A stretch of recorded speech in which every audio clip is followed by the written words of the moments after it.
volunteering, right? So volunteering is the act of volunteering.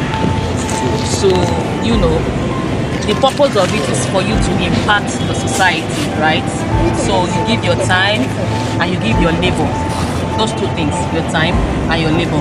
So I was saying it the other time. I said, until you start seeing any organization you are volunteering for as your own personal organization, you will take that volunteering act with levity, and until you start seeing it like your own, you will never do it the way you're supposed to do it.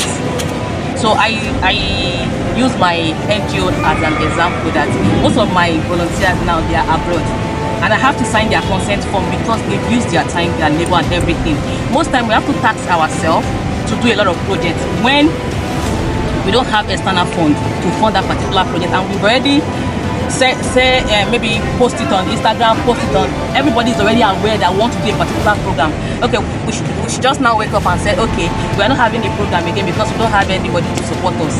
To look somehow, that means we are not even ready. So if you are doing something, even as the founder, you know you are volunteering too, because you are impacting lives. So this thing is just as if it's a way of you touching lives in the society, and the only person that can reward you is God. So until you start seeing it as your own, and you know that the only person that can reward you, I used to tell my people then that the only person that can reward them is God.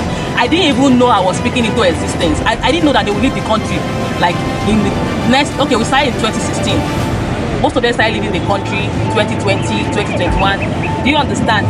Because they did it with all their heart and everything. When everybody was sending their consent form and they have to come in from abroad, that this person worked at Lynda's NGO, I'll be like, yes, this person is our team lead in Lagos. This person is a volunteer in Abuja. This person is a volunteer at Akure. I was happy to sign their consent form because they did it with their heart, with their mind, with everything within them. Do you understand? That's how I see volunteering. You have to know that it's God that is rewarding you. You're not doing it for anybody. Until you start seeing it as your own personal organization, you will do it with all your heart. You won't even expect anyone to give you a penny. Most times you have to spend your money. It's not that the founder doesn't know that, okay, maybe when you guys start having some external fund now, you will know that, okay, most time there will be a kind of part that they have to give volunteer something. Do you understand?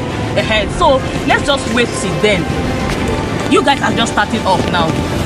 You don't know what God have in plan for you. You don't know what God have in stock for you. But you have to do it with your heart, like you are the owner of the whole project. You are the owner of the organization. Until you start seeing it like that, I don't think we'll be able to perform as a volunteer. There was a time that I had to, one of our meetings, I told them that if you know you are not yet to pursue the vision with us, please leave. I had to, because until you start, I don't want to force anybody. I don't want to force anybody to do anything. So when you start forcing somebody, it's no longer a volunteering act.